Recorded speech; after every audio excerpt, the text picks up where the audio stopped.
YouTube के इस channel में हम सभी व्यक्तियों का स्वागत करते हैं जो भी हमारे चैनल के माध्यम से जुड़े हुए हैं। शिक्षा जगत से संबंधित किसी भी खबर को पाने के लिए दोस्तों एक बार ज़रूर ही चैनल को आप सब्सक्राइब कर लीजिए ताकि अपडेट जो भी आए वो सीधे पहुंचा सकें अपने चैनल के माध्यम से। हमारी कोशिश होती है कि कोई भी खबर छूटे नहीं, सही और सटीक खबर तक आप तक पहुँचती रहे। तो काउंसलिंग दूसरे चरण में काउंसलिंग को लेकर लेटर के सभी इंतज़ार में हैं। तो एक लेटर ये है जो कि आपके लिए काफ़ी महत्वपूर्ण हो सकता है। इस लेटर में क्या कुछ बातें रखी गई है। बिहार सरकार शिक्षा विभाग बिहार पटना की अधिसूचना संख्या देखिए लिखा हुआ है यहाँ पे 5/7/2019 की अधिसूचना संख्या, दिनांक 4/10/2019 की अधिसूचना संख्या और दिनांक 12/11/2019 की अधिसूचना संख्या दिया है यहाँ पे के आलोक में प्रारंभिक शिक्षक नियोजन वर्ष 2019-20 के नियोजन की कार्रवाई एवं प्रक्रिया के अंतर्गत प्रारंभिक शिक्षक 6 से 8 तक के लिए पद पर नियोजन हेतु अंतिम मेधा सूची का अपलोड प्रकाशन दे सकते हैं जिले की वेबसाइट पर किया जा रहा है। और देख सकते हैं यहाँ पर लिखा है वेबसाइट www.darbhanga.nic.in पर किया जा रहा है। आगे देखिए लिखा है यहाँ पे कि प्रारंभिक शिक्षक नियोजन वर्ष 2019-20 के अंतिम मेधा सूची को अभ्यर्थियों द्वारा जिले के वेबसाइट, ठीक है। अब लिखा है कि आप इसका अवलोकन करें। प्रारंभिक शिक्षक नियोजन वर्ष 2019-20 के अंतिम मेधा सूची का अभ्यर्थियों द्वारा जिले के वेबसाइट इतने पर देखें और अवलोकन किया जा सकता है। लिखा है वैसे स्नातक उत्तीर्ण अभ्यर्थी जिन्होंने भाषा विषय हिंदी अंग्रेजी शिक्षक के पद पर नियोजन हेतु आवेदन किए हैं, जिनके स्नातक के अंक पत्र में यह अंकित नहीं है कि पठित भाषा विषय हिंदी अंग्रेजी में सहायक विषय एवं प्रतिष्ठा विषय के रूप में अध्ययन किए हैं, वैसे अभ्यर्थियों को संबंधित विश्वविद्यालय से पठित भाषा विषय हिंदी अंग्रेजी में सहायक विषय एवं देखिए आगे क्या लिखा है इसमें प्रतिष्ठा विषय में अध्ययन का साक्ष्य काउंसलिंग के दिन लाना अनिवार्य होगा। तो काउंसलिंग के दिन आपको कौन कौन से प्रमाण पत्र लाने होंगे, क्या कुछ होगा, उसे लेकर लेटर जारी किया गया। यानी कि दूसरे चरण की दोस्तों काउंसलिंग होगी, उस काउंसलिंग में आपको किन किन बातों का ध्यान देना है, क्या क्या चीज़ें आपको लेके आनी है, इससे संबंधित लेटर जारी किया गया है। तो ध्यान से आपने देखना है इसको और इसको लेके आपको आना है, ठीक है। तो अच्छी बात है वही कि कहीं ना कहीं हम कह सकते हैं कि काउंसलिंग दूसरे चरण में जो होने जा रही है उससे पहले ये अपडेट बता दिया गया लेटर के माध्यम से कि आपको दूसरे चरण की काउंसलिंग में किन किन चीज़ों का ध्यान देना है और कैसे काउंसलिंग में आपको वहाँ पहुँचना है। दूसरी सचिवालय से बड़ी अपडेट आ रही है। अभी मैंने अब फेसबुक पे देखा और सीधे इस वीडियो को बनाया आपके लिए, ठीक है। देखते हैं क्या कुछ है। तो सबसे पहले मैं आपको बता दूँ जो कि हमारे सक्रिय सदस्य हैं राजेंद्र सर, जो हमेशा शिक्षकों के हित पे बात करते हैं। उनकी कोशिश होती है कि भाई जल्द से जल्द सभी शिक्षकों की नियुक्ति हो। जिस प्रकार से एक बड़ा आंदोलन हुआ है शिक्षकों को लेके, तो देखिए दोस्तों यहाँ पे मैं आपको दिखा देता हूँ।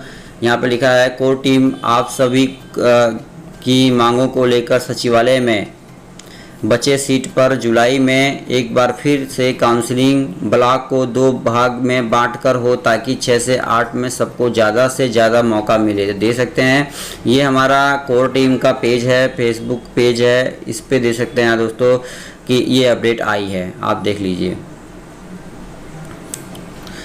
तो जैसा कि सभी को ज्ञात है कि राजेंद्र सर जो हैं वो काफ़ी सक्रिय सदस्य रहे हैं कोर टीम में। उनकी मंशा रही है कि भाई शिक्षकों की नियुक्ति की जाए। तो सचिवालय से एक बड़ी अपडेट आ रही है दोस्तों, बड़ी खुशखबरी है सचिवालय से कि शेष बचे सीटों पर जुलाई में एक बार फिर काउंसलिंग होगी। और अब देखिए लिखा है कि ब्लॉक को 2 भागों में बांटा जाएगा।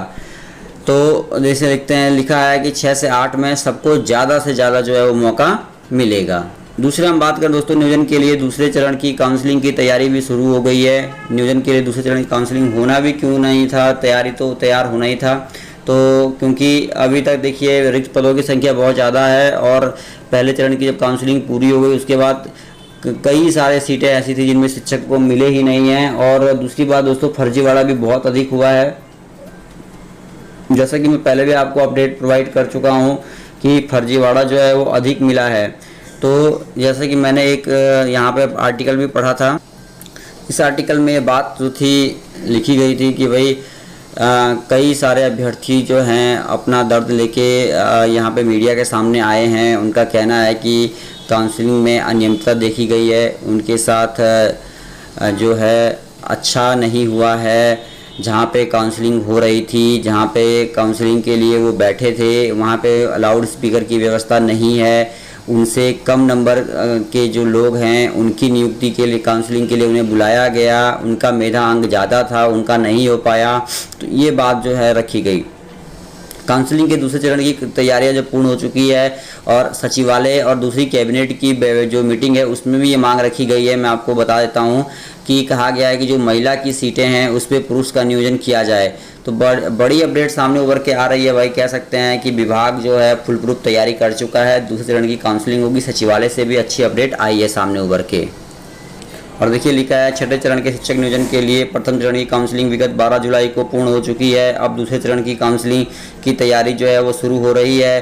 शिक्षा विभाग दूसरे चरण का शेड्यूल जल्द से जल्द जारी करेगा और जल्द से जल्द जो है वो काउंसलिंग की प्रक्रिया भी पूर्ण की जाएगी।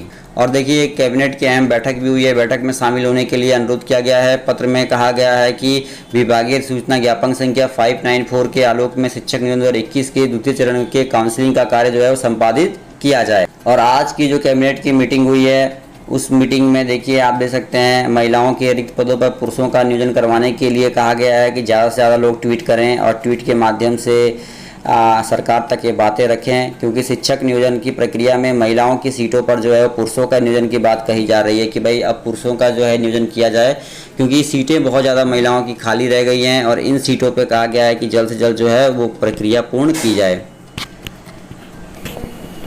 और STT के रिगार्डिंग भी मैंने आपको अपडेट प्रोवाइड कर दी है दोस्तों। STT में आलोक श्रीवास्तव सर ने मेरिट नॉट इन मेरिट का जो मामला था, कुछ अभ्यर्थियों को मेरिट में शामिल किया गया, कुछ अभ्यर्थियों को मेरिट से बाहर कर दिया गया। जो भी अभ्यर्थी मेरिट में शामिल थे उनका ये कहना था कि अगर उन्हें मेरिट में शामिल किया गया है, अगर उन्हें मेरिट के अंदर शामिल किया गया तो उनकी कुछ अलग ही योग्यता होगी और इनका नियोजन जो है वो तीव्र गति से होना चाहिए। 7वें चरण में जैसे ही शिक्षकों की नियुक्ति प्रक्रिया होगी तो उसमें सबसे पहले कहा गया, कह रहे हैं, उनका कहना है कि मेरिट वाले अभ्यर्थियों की जो है नियुक्ति की जाए। लेकिन जब शिक्षा विभाग और शिक्षा मंत्री ने ये प्रण लिया कि भाई वो उन्होंने एक कर दिया मेरिट और नॉन मेरिट को, उसके बाद ये मामला सामने आया है और आलोक श्रीवास्तव सर ने पटना हाई कोर्ट में जो है वो केस भी फाइल किया है।